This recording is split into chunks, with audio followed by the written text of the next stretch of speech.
Dalam video ini, Cikgu akan terangkan bab 13 kebarangkalian mudah untuk subtopik 13.3 kebarangkalian peristiwa pelengkap.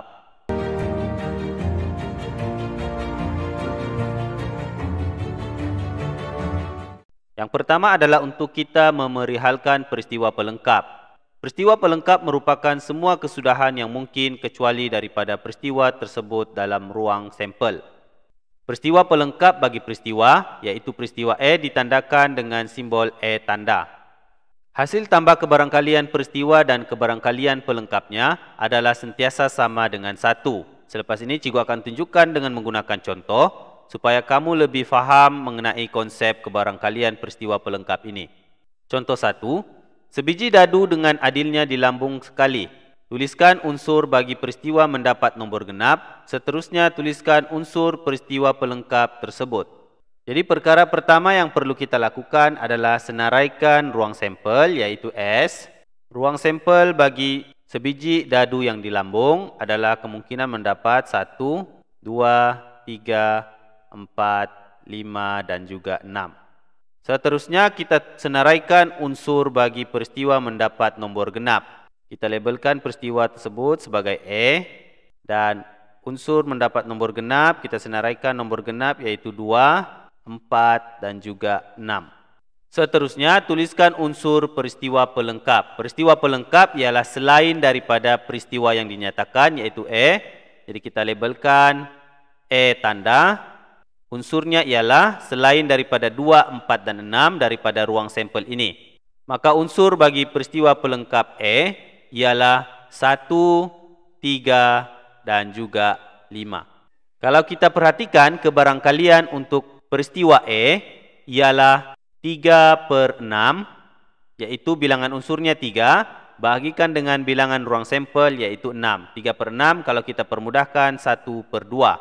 Manakala untuk peristiwa pelengkap pula, bilangan unsurnya juga ialah 3, manakala bilangan ruang sampel ialah 6. Kalau kita permudahkan, kebarangkaliannya ialah 1/2. Sebelum ini, Cikgu sudah terangkan, hasil tambah kebarangkalian peristiwa dan kebarangkalian pelengkapnya adalah sentiasa sama dengan 1. Jadi kalau kita tuliskan kebarangkalian untuk peristiwa E, kita tambahkan dengan kebarangkalian untuk peristiwa pelengkap E, nilainya adalah sama dengan 1. Dalam contoh di sini, peristiwa E, kebarangkaliannya ialah 1/2, tambah dengan kebarangkalian pelengkap bagi peristiwa E, tambah dengan kebarangkalian peristiwa pelengkap E, yaitu 1/2 juga, maka nilainya sama dengan 1.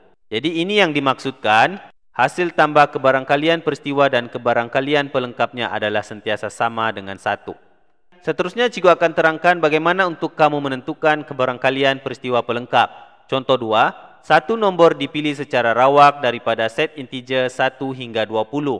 E ialah peristiwa memilih nombor perdana, hitung kebarangkalian peristiwa pelengkap bagi peristiwa E. Jadi perkara pertama yang perlu kita lakukan adalah senaraikan ruang sampel, yaitu S, dan unsurnya terdiri daripada set integer dari 1 hingga 20. Seterusnya, peristiwa E ialah peristiwa memilih nombor perdana. Jadi kita senaraikan unsur bagi set E, yaitu daripada ruang sampel ini kita akan senaraikan nombor perdana sahaja. Seterusnya, untuk menghitung kebarangkalian peristiwa pelengkap bagi peristiwa E, kita boleh gunakan dua kaedah. Kaedah yang pertama adalah kita menghitung dahulu kebarangkalian untuk peristiwa E. Maka kebarangkalian untuk peristiwa E, kita akan hitung dengan mengira jumlah bilangan unsur bagi set E, bahagikan dengan bilangan unsur dalam ruang sampel. Maka bilangan unsur dalam set E adalah 8, dan bilangan unsur dalam ruang sampel ialah 20. 8/20 kita boleh permudahkan. 8 bahagi 4 sama dengan 2. 20 bahagi dengan 4 sama dengan 5. Maka kebarangkalian untuk peristiwa E ialah 2/5.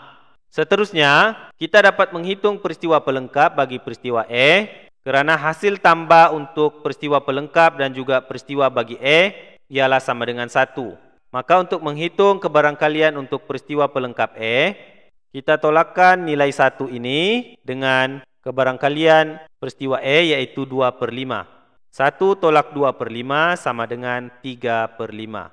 Maka kebarangkalian untuk peristiwa pelengkap E ialah 3/5. Untuk kaedah yang kedua pula, kita terus saja menghitung kebarangkalian peristiwa pelengkap bagi peristiwa E, yaitu dengan membahagikan jumlah bilangan unsur bagi pelengkap peristiwa E bahagi dengan bilangan unsur dalam ruang sampel. Maka daripada ruang sampel ini, kita akan tandakan unsur pelengkap bagi set E, yaitu 1, 4, 6, 8, 9, 10, 12, 14, 15, 16, 18, dan juga 20. Seterusnya kita akan hitung jumlah unsur pelengkap bagi peristiwa E. Maka jumlahnya ialah 12, bahagikan dengan bilangan unsur dalam ruang sampel, yaitu 20. Seterusnya kita permudahkan nilai ini kepada bentuk termudah, maka nilainya sama dengan 3/5. Jadi kebarangkalian peristiwa pelengkap bagi peristiwa E ialah 3/5.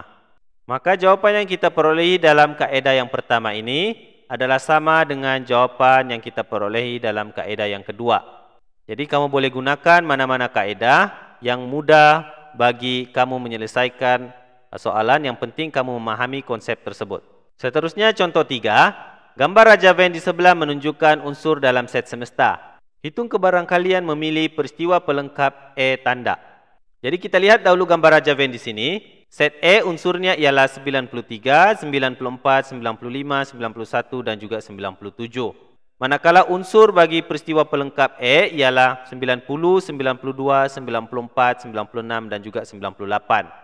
Jadi untuk menghitung kebarangkalian peristiwa pelengkap E tanda, kita gunakan jumlah bilangan unsur bagi E tanda bahagikan dengan bilangan unsur dalam ruang sampel.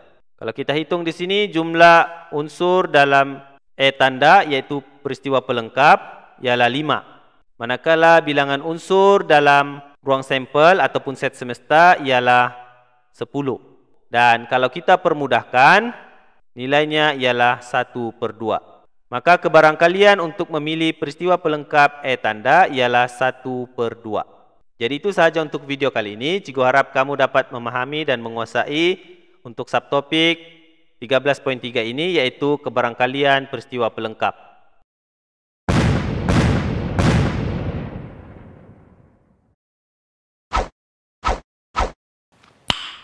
Nice.